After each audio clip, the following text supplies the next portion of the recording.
Saya lanjutkan, Yang Mulia. Silakan. Majelis Hakim Konstitusi yang kami muliakan. Kami berdoa semoga Majelis Hakim Konstitusi yang mulia diberikan kesehatan dan kekuatan dalam memeriksa sengketa hasil pemilihan umum Presiden dan Wakil Presiden 2024. Memeriksa dengan hati yang jernih dan berjalan dalam koridor konstitusi, hukum, dan moral yang menuntun kita semua. Izinkan kami yang mulia tidak mengikuti sistematika yang dibuat oleh Mahkamah Konstitusi. Kami ingin memulai dengan membaca sebagian dari petitum yang akan kami sampaikan, lalu diikuti dengan penjelasan mengapa kami melakukan hal ini. Ini memang tidak lazim, namun kami percaya bahwa Majelis Hakim yang mulia perlu memahami urgensi dari sengketa Pilpres 2024 ini dalam perjalanan kehidupan kita berbangsa dan bernegara, terlebih-lebih dalam perjalanan reformasi yang kita mulai sejak tahun 1999. Reformasi, sebagaimana kita ketahui, adalah titik balik sejarah setelah 32 tahun berada dalam pemerintahan otoriter Orde Baru, di mana demokrasi hanya hiasan bibir, di mana pemilihan umum hanyalah pro forma, di mana kecurangan pemilihan umum sudah menjadi norma, dan di mana hak berdemokrasi dipenggal oleh kebijakan otoritarian yang dikendalikan oleh pemerintahan militer, di mana masyarakat sipil hanya menjadi pelengkap penderita. Reformasi adalah masa depan Indonesia. Masa depan demokrasi, supremasi hukum, hak asasi manusia, pluralisme, dan kesejahteraan. Inilah tujuan akhir reformasi. Sayangnya, bukannya kita semakin melangkah maju mencapai tujuan reformasi, tetapi kita tergagap-gagap dan melangkah mundur jauh ke belakang.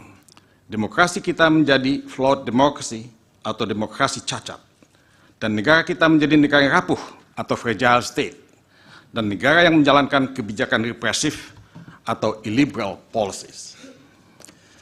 Kita mesti kembali ke tekad reformasi yang kita canangkan tahun 1999. Kita mesti menegakkan kembali demokrasi, supremasi hukum, hak asasi manusia, pluralisme, dan kesejahteraan sosial. Dalam konteks ini, kami ingin membacakan sebagian dari petitum yang kami sampaikan dalam permohonan yang kami ajukan kepada Majelis Hakim yang mulia. Petitum tersebut adalah yang ketiga, mendiskualifikasi Haji Prabowo Subianto dan Gibran Rakabuming Raka selaku pasangan calon peserta pemilihan umum Presiden dan Wakil Presiden tahun 2024. Yang keempat, memerintahkan kepada Komisi Pemilihan Umum untuk melakukan pemungutan suara ulang untuk pemilihan Presiden dan Wakil Presiden tahun 2024 antara Haji Anies Rashid Baswedan, Haji Muhaimin Iskandar sebagai pasangan calon nomor urut 1, dan Ganjar Pranowo dan Profesor Mahfud MD selaku pasangan calon nomor urut 3 di seluruh tempat pemungutan suara di seluruh Indonesia selambat-lambatnya pada tanggal 26 Juni 2024. Majelis Hakim yang kami muliakan, petitum ini kami bacakan di awal karena kami ingin meminta perhatian Majelis Hakim Konstitusi yang mulia untuk melihat urgensi perkara perselisihan hasil pemilihan umum tahun 2024 kali ini. Pilpres 2024 kali ini bukanlah pemilihan umum Presiden dan Wakil Presiden biasa. Tetapi seperti yang banyak dikeluhkan oleh banyak orang, bahwa Pilpres 2024 dipenuhi oleh berbagai pelanggaran pemilihan umum yang seharusnya dilakukan secara langsung, umum, bebas, rahasia, jujur, dan adil, seperti yang dimaksudkan dalam pasal 22E Undang-Undang Dasar Negara Republik Indonesia tahun 1945. Pasal 22E Undang-Undang Dasar 1945 sudah dilanggar secara terang-terangan. Pelanggaran yang terjadi, yang oleh sebagian orang disebut sebagai kejahatan, akan kami buktikan kemudian pada bagian selanjutnya. Namun perlu kami tekankan bahwa pembuktian itu menurut MKRI, bahwa pembuktian itu menuntut Mahkamah Konstitusi untuk berani melakukan pembuktian yang tidak sempit, terbatas pada perbedaan perolehan suara antar pasangan calon presiden dan wakil presiden. Pembuktian harus dilakukan secara menyeluruh, mencakup pelanggaran atau kejahatan yang terjadi pada pra-pencoblosan, pencoblosan, dan pasca pencoblosan. Dalam perkara PHPU, Presiden dan Wakil Presiden selama ini, MKRI hanya menyentuh persoalan perolehan suara dan perbedaan perolehan suara. Mahkamah Konstitusi tidak melihat keseluruhan integritas pemilihan umum, di mana proses pada tahap pra-pencoblosan, pencoblosan, dan pasca pencoblosan itu menjadi bagian yang tidak terpisahkan. Desain konstitusional kewenangan Mahkamah Konstitusi dalam menyelesaikan persoalan PHPU, termasuk pemilihan umum presiden dan wakil presiden, adalah desain yang luas dan menyeluruh, dalam artian memeriksa semua pelanggaran yang terjadi pada semua tahapan. Makna pasal 24C ayat 1 Undang-Undang Dasar 1945 jelas mengamanatkan Mahkamah Konstitusi untuk menyelesaikan PHPU itu dengan melihat semua pelanggaran dalam semua tahapan. Saya tidak akan membacakan isi pasal 24C ayat 1, saya akan lanjut saja, tapi itu yang ditulis pada pasal 24C ayat 1. Ada frasa di dalam pasal itu yang berbunyi memutus perselisihan tentang hasil pemilihan umum. Frasa ini adalah frasa yang luas dan menyeluruh, di mana maksud dari pembuat pasal ini jelas bahwa Mahkamah Konstitusi berwenang, malah berkewajiban untuk memeriksa perkara PHPU, Presiden dan Wakil Presiden secara lengkap melihat semua tahapan dalam perspektif yang holistik. Inilah desain konstitusional yang bisa kita simpulkan hanya dengan membaca bunyi pasal itu. Kita tidak membutuhkan tafsir lain, karena tafsirnya sangat jelas, malah tidak memerlukan penafsiran sama sekali. Kami memohon Mahkamah Konstitusi untuk keluar dari praktek penyelesaian sengketa PHPU, Presiden dan Wakil Presiden yang sempit, yang hanya memeriksa perolehan dan perbedaan suara para calon presiden dan wakil presiden. Peraturan perundangan di bawah Undang-Undang Dasar 1945 tidak bisa meredusir kewenangan Mahkamah Konstitusi dalam menyelesaikan sengketa PHPU Presiden dan Wakil Presiden menjadi hanya sebatas perolehan dan perbedaan perolehan suara yang mereka dapatkan pada saat pencoblosan. Kalau Mahkamah Konstitusi tetap memeriksa persoalan sengketa PHPU Presiden dan Wakil Presiden sebatas perolehan dan perbedaan suara semata, maka Mahkamah Konstitusi dapat dikatakan telah melanggar pasal 24C ayat 1 Undang-Undang Dasar 1945. Mahkamah Konstitusi tidak saja memilih berada dalam zona nyaman karena tidak menggunakan kewenangannya, tapi sekaligus Mahkamah Konstitusi ikut melanggar pelaksanaan asas pemilihan umum yang langsung, umum, bebas, rahasia, jujur, dan adil. Jadi Majelis Hakim Mahkamah Konstitusi yang mulia memiliki beban sebagai the guardian of the constitutions untuk menjaga terselenggaranya pemilihan umum yang berintegritas, dalam artian langsung, umum, bebas, rahasia, jujur, dan adil. Pada saat Mahkamah Konstitusi menemukan bukti bahwa Pilpres 2024 itu tidak memiliki integritas sama sekali, penuh dengan pelanggaran dan kejahatan pemilihan umum dalam tanda kutip, maka satu-satunya pilihan buat Majelis Hakim Konstitusi yang mulia adalah membatalkan hasil pemilihan umum, yang dalam hal ini berarti mendiskualifikasi pasangan calon yang tidak memenuhi syarat dan atau melanggar peraturan perundangan, serta memerintahkan pemungutan suara ulang. Inilah putusan konstitusional, putusan yang sesuai dengan hukum dan keadilan. Majelis Hakim yang kami muliakan, Mahkamah Konstitusi lahir sebagai anak kandung reformasi yang dimaksudkan untuk menjaga konstitusi. Karena itu dia disebut sebagai the guardian of the constitution. Dan untuk mencegah terulangnya pelanggaran konstitusi yang dilakukan pada zaman pemerintahan Orde Baru. Mahkamah Konstitusi karenanya memiliki tempat dan peran sangat strategis dalam kehidupan berbangsa dan bernegara. Sebelum reformasi, tidak ada Mahkamah Konstitusi. Yang ada adalah Mahkamah Agung. Tetapi sejarah membuktikan bahwa Mahkamah Agung pada waktu itu telah dibajak oleh pemerintah. Seorang ilmuwan yang bernama Sebastian Pompe, yang mempelajari mengenai Mahkamah Agung untuk disertasi doktoralnya, menyimpulkan bahwa Mahkamah Agung telah dirobohkan Disertasinya berjudul The Collapse of the Supreme Court. Mahkamah Agung roboh karena dirobohkan oleh kekuasaan dan dirobohkan juga oleh kondisi internal yang inkompeten dan korup.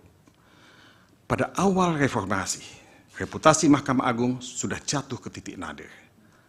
Mahkamah Konstitusi didirikan antara lain untuk mengisi kekosongan dalam mengawal konstitusi. Karena itu Mahkamah Konstitusi disebut sebagai the guardian of the Constitution. Masyarakat menaruh harapan sangat tinggi terhadap Mahkamah Konstitusi. Dalam 10 tahun pertama Mahkamah Konstitusi mendapatkan trust dari masyarakat bahwa Mahkamah Konstitusi akan mampu mengawal perjalanan bangsa, menegakkan supremasi hukum dan demokrasi, hak asasi manusia, pluralisme, dan keadilan. Akan tetapi, Mahkamah Konstitusi secara bertahap mengalami kemunduran. Bukan saja karena putusan-putusan yang mencederai rasa keadilan, tetapi juga karena korupsi yang melibatkan hakim konstitusi termasuk ketuanya Akil Mukhtar. Puncak dari robohnya dan hancurnya kredibilitas dan integritas Mahkamah Konstitusi terjadi ketika putusan Mahkamah Konstitusi nomor 90 dilahirkan, di mana nepotisme dan kolusi tampil secara telanjang di depan mata kita. Di mana seorang paman yang menjabat sebagai ketua Mahkamah Konstitusi berhasil melahirkan putusan yang melanggar hukum dan etika, memberikan karpet merah kepada keponakannya, Gibran Rakabuming Raka, untuk menjadi calon wakil presiden dari Prabowo Subianto.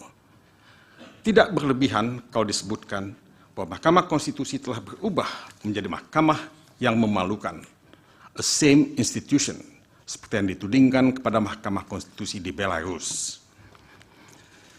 Majelis Hakim yang kami muliakan, membaca putusan Majelis Kehormatan Mahkamah Konstitusi, selanjutnya disebut MKMK, nomor 02 tahun 2023, yang menyatakan bahwa semua hakim konstitusi terbukti melanggar etika, jelas sangat membuat semua kita sedih dan marah.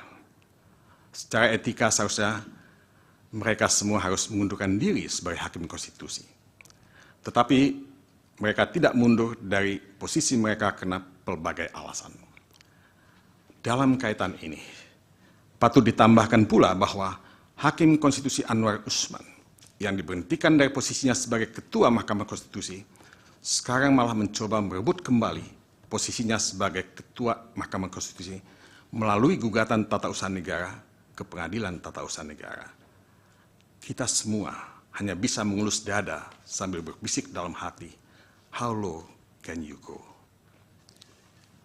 Bisa dipahami kalau Mahkamah Konstitusi terjebak dalam situasi yang sulit, karena menjadi bagian dari kekuasaan politik, menjadi alat politik. Mahkamah Konstitusi berada dalam situasi yang sangat sulit, karena hancurnya reputasi dan kepercayaan publik, karena demoralisasi yang melanda hati nurani mereka. Keadaan ini membuat mereka malu dan terhina sebagai bengawan hukum yang seharusnya dilihat sebagai the guardian of the Constitution. Mereka terjebak dalam satu situasi di mana Mahkamah Konstitusi mengalami intervensi politik, mengalami politicization of judiciary, bukan judicialization of politics, seperti yang dikatakan oleh Ramhirsi. Tugas Mahkamah Konstitusi sekarang adalah berebut kembali wibawa dan harga dirinya setelah dihancurkan oleh kekuasaan dan oleh demoralisasi dalam tubuh para hakim konstitusi.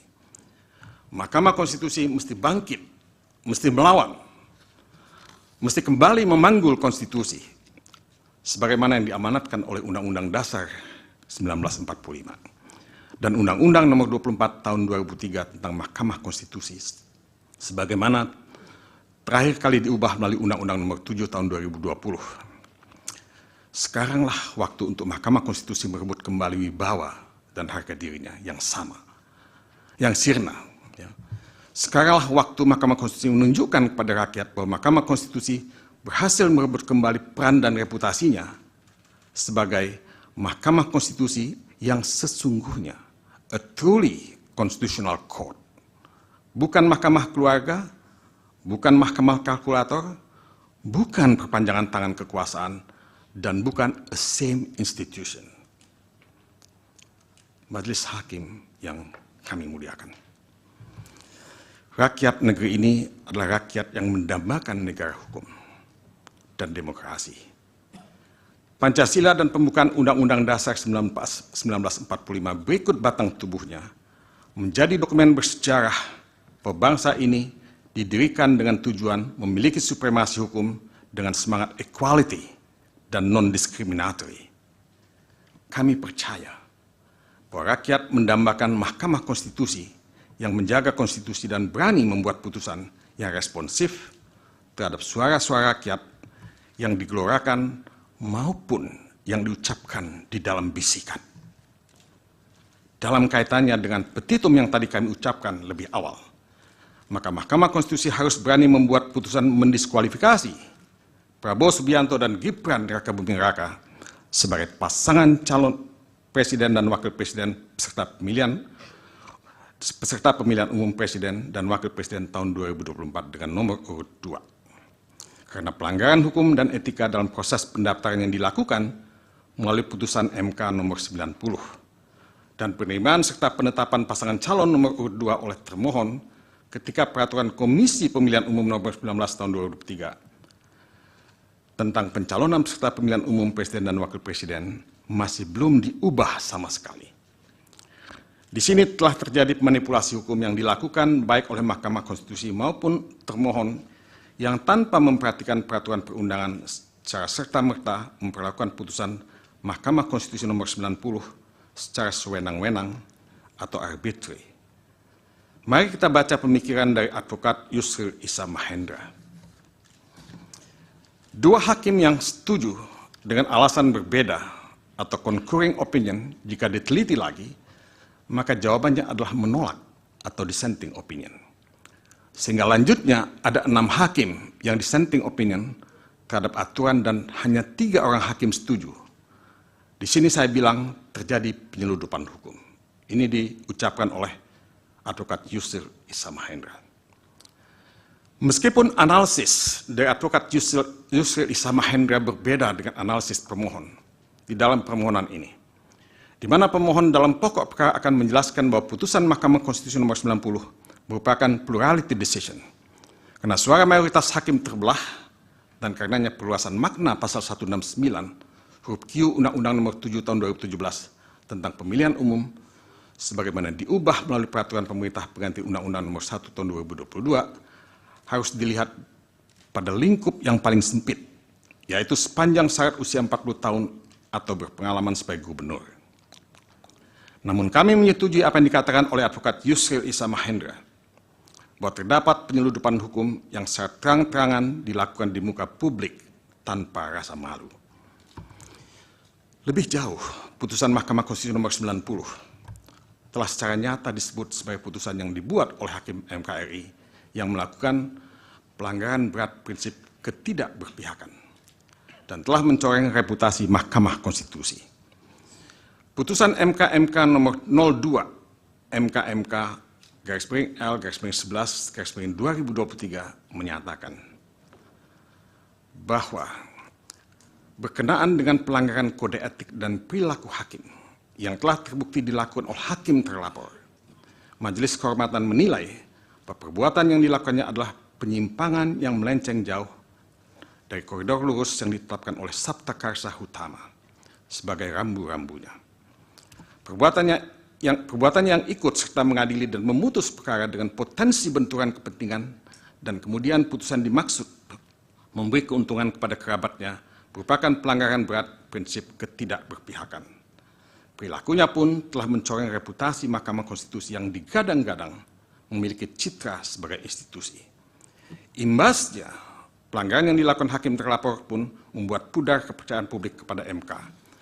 Padahal dalam waktu dekat MK dihadapkan oleh persoalan maha dahsyat untuk menyelesaikan persoalan perselisihan hasil pemilihan umum yang syarat dengan kepentingan politik. Termohon sebagai penyelenggara pemilu memperburuk pelanggaran hukum yang terjadi ketika menerima dan menetapkan pasangan calon nomor urut 2. Padahal PKPU nomor 19 belum sama sekali diubah. Rezim PKPU nomor 19 tahun 2023 masih mensyaratkan usia 40 tahun untuk dipenuhi oleh calon presiden dan wakil presiden. Ironisnya, termohon merasa tidak perlu mengubah PKPU nomor 19 tahun 2003 terlebih dahulu untuk menerima dan menetapkan pasangan calon nomor urut 2. Termohon dengan demikian secara sengaja, by intention, melanggar ketentuan perundang-undangan dengan telanjang. Jadi pendaftaran pasangan calon nomor urut 2 harus dikatakan mengandung cacat juridis dan harus dibatalkan atau voidable. Bisa dimengerti kalau para komisioner termohon dilaporkan ke Dewan Kehormatan Penyelenggara Pemilu atau DKPP. Dan DKPP pun telah menyatakan termohon melanggar etika dan memberikan peringatan keras tertulis kepada Ketua KPU Hashim Asyari. Saya tidak membacakan apa yang ditulis oleh DKPP. Tapi itu diberikan peringatan keras terakhir. Sangat jelas bahwa pendaftaran dan penetapan pasangan calon nomor urut 2 melanggar hukum dan etika, cacat prosedural, dan harus dibatalkan. Tetapi harus ditambahkan pula bahwa keseluruhan proses pemilihan umum dalam hal ini Pilpres 2024 penuh dengan pelanggaran yang serius yang harus dikategorikan sebagai pelanggaran yang sifatnya terstruktur, sistematis, dan masif atau TSM. Badan Pengawas Pemilihan Umum atau Bawaslu pada tanggal 15 Februari 2024, sehari setelah pencoblosan, mengeluarkan siaran pers yang intinya menyatakan ada 19 masalah pada pemungutan dan penghitungan suara Pilpres 2024 yang diantaranya terdiri dari ada 37.466 tempat pemungutan suara, selanjutnya disebut TPS, yang mengalami pembukaan pemungutan suara di atas pukul 7 waktu setempat. Ada 12.284 TPS di mana alat bantu disabilitas netra tidak bersedia. Ada 10.496 TPS di mana logistik pemungutan suara tidak lengkap. Ada 8.219 TPS di mana pemilih khusus menggunakan hak pilihnya tidak sesuai dengan domisili KTP elektronik. Ada 6.084 TPS di mana terdapat surat suara tertukar. Ada 5.449 TPS di mana KPPS tidak menjelaskan tata cara pelaksanaan pemungutan dan penghitungan suara. Ada 2.271 TPS di mana didapati terjadi intimidasi kepada pemilih dan atau penyelenggara pemilu di TPS. Dan masalah-masalah lainnya yang tidak saya kutip pada kesempatan ini. Majelis Hakim yang kami muliakan, semua masalah yang dikemukakan oleh Bawaslu di atas bukanlah masalah sepele.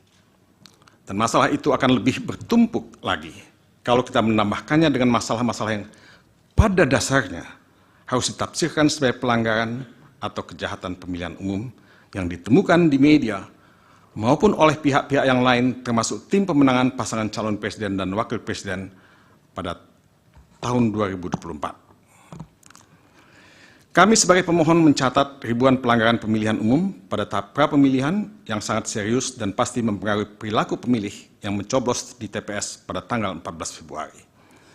Pelanggaran yang terjadi mencakup intervensi kekuasaan, ketidaknetralan aparat penegak hukum, aparat sipil negara atau ASN, maupun kepala desa, politisasi bantuan sosial, blackmail campaign, dan pelanggaran-pelanggaran lainnya yang seluruhnya bersumber dari satu hal, adanya nepotisme yang dilakukan oleh Presiden Joko Widodo yang kemudian melahirkan abuse of power, terkoordinasi, guna memenangkan pasangan calon nomor urut 2 dalam satu putaran. Nepotisme yang dilakukan oleh Presiden Joko Widodo dalam Pilpres 2024 dilakukan begitu rapi, secara terstruktur, sistematis, dan masif, yang pada akhirnya membuat Pilpres 2024 hanya menjadi aksi teatrikal belaka. Anggaran negara dihabiskan, etika diabaikan, demokrasi dirusak. Demi apa semua ini dilakukan? Jawabannya sekali lagi hanya satu, memenangkan pasangan calon nomor urut 2 dalam satu putaran. Ketika semua pelanggaran tadi ditambah dengan jumlah pelanggaran yang dicatat oleh pemantau pemilu, termasuk masyarakat sipil atau civil society, maka akan terang benderang di mata kita semua bahwa Pilpres 2024 ini adalah pemilihan umum terburuk sepanjang sejarah pemilihan umum kita. Karena magnitude pelanggaran yang begitu terstruktur, sistematis, dan masif, maka sangat beralasan kalau Mahkamah Konstitusi memutuskan diadakannya pemungutan suara ulang di seluruh Indonesia, karena hanya hal inilah yang mampu memulihkan kembali integritas pemilihan umum dan pemilihan presiden di bumi tanah air Indonesia. Majelis Hakim yang mulia, apa yang menjadi pertaruhan dalam Pilpres 2024 bukanlah sekedar masalah menang kalah dalam pemilihan umum. Yang menjadi pertaruhan dalam Pilpres 2024 ini adalah kedaulatan rakyat yang dipasung, ya, rakyat memilih tapi sesungguhnya tidak memilih. Karena mereka hanya datang ke TPS digerakkan oleh algoritma kekuasaan yang mengarahkan mereka memilih pasangan calon presiden dan wakil presiden yang sudah ditentukan. Algoritma ini kemudian masuk pada aplikasi information technology atau IT yang digunakan oleh termohon dan juga aplikasi quick count yang dipakai oleh lembaga survei. Sejak awal perolehan suara sudah ditentukan, membenarkan banyak pernyataan di Indonesia bahwa pada Pilpres 2024 hasilnya sudah ketahuan sebelum pemungutan suara atau apa yang disebut sebagai it is a foregone conclusion. Ini membenarkan pernyataan banyak pihak termasuk Presiden Joko Widodo dan pendukung pasangan calon nomor urut 2 bahwa mereka akan menang dalam satu putaran. Ironisnya, Majelis Hakim yang mulia, jumlah suara mereka sudah diramalkan akan mencapai angka di atas 58% suara. Pasangan presiden dan wakil presiden peserta pemilihan umum presiden nomor urut 1 ya, hanya mendapat sekitar 23% dan suara pemohon berkisar pada angka 17%. Hasil rekapitulasi penghitungan dan suara pemohon berkisar pada angka 17%. Sorry, saya ulangi kembali. Hasil rekapitulasi penghitungan suara termohon menghasilkan persentase perolehan suara yang kurang lebih sama. Vox Populi, Vox Dei. Suara rakyat, suara Tuhan. Adagium ini sudah kehilangan makna. Vox Populi, Vox Dei yang mencerminkan adanya kedaulatan rakyat sama sekali sudah hilang. Rakyat tidak lagi berdaulat dengan suara mereka. Semua pelanggaran dan kejahatan yang terjadi dalam Pilpres 2024 telah menggerus dan menafikan kedaulatan rakyat, membunuh demokrasi itu sendiri, intervensi kekuasaan, politisasi bantuan sosial, mobilisasi kepala desa, kriminalisasi terhadap yang tidak tunduk pada kekuasaan, karakter assassination dalam bentuk yang terstruktur, sistematik, dan masif telah membunuh hukum dan demokrasi. Pemerintah telah mengubah rule of law menjadi rule by law.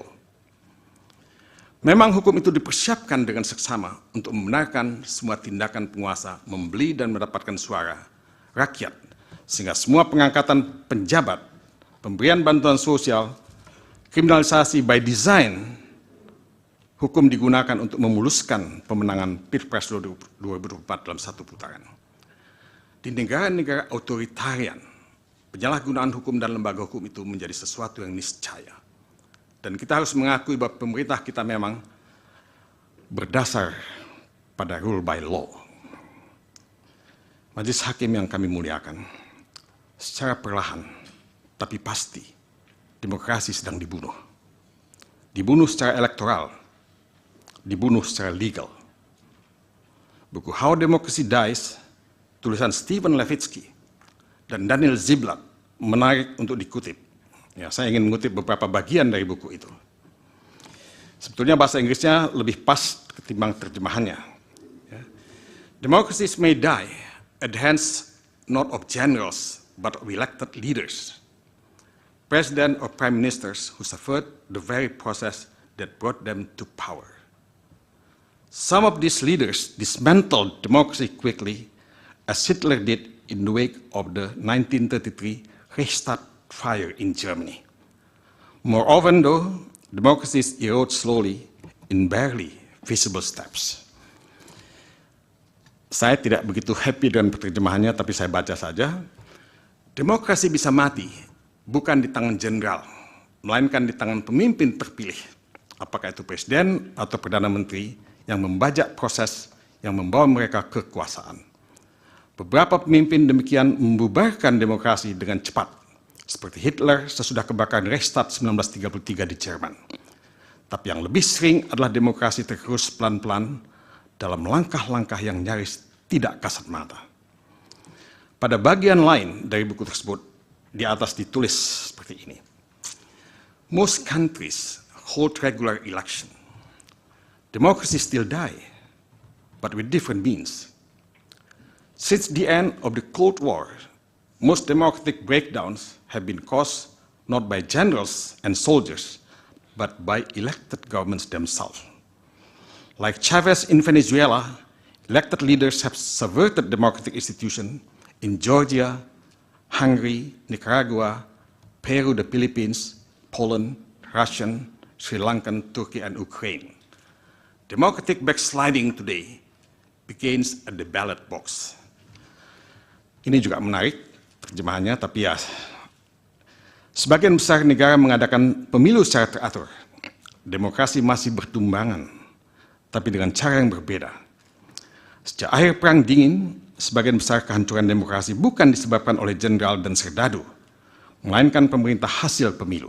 Seperti Chavez di Venezuela, para pemimpin terpilih telah membajak lembaga-lembaga demokrasi di Georgia, Hungary, Nicaragua, Peru, Filipina, Polandia, Rusia, Sri Lanka, Turki, dan Ukraina. Kemunduran demokrasi hari ini dimulai di kotak suara. Saya ingin mengutip satu lagi. Kutipan di bawah ini menyimpulkan apa yang terjadi yang sebetulnya juga terjadi di negeri kita tercinta ini.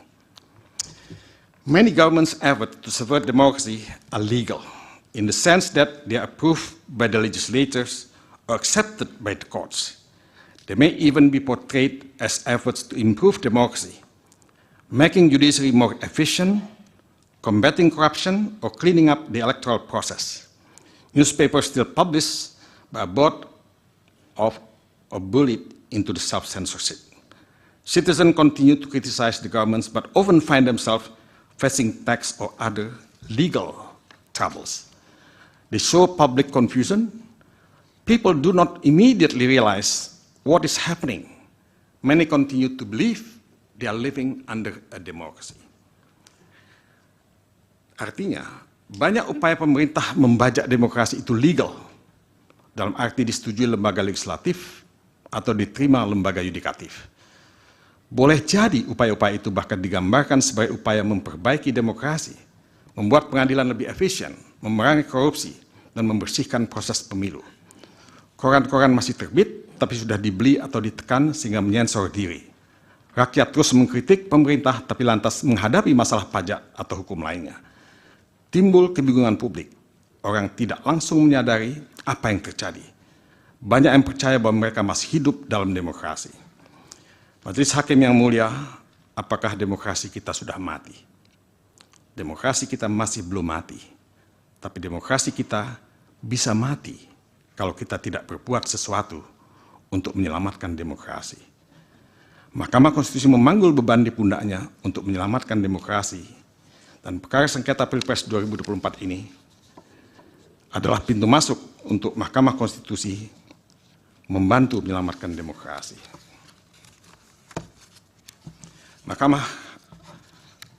Hakim Mahkamah Konstitusi yang mulia, selanjutnya pembacaan ini akan dilanjutkan oleh kolega kami, Anissa Ismail.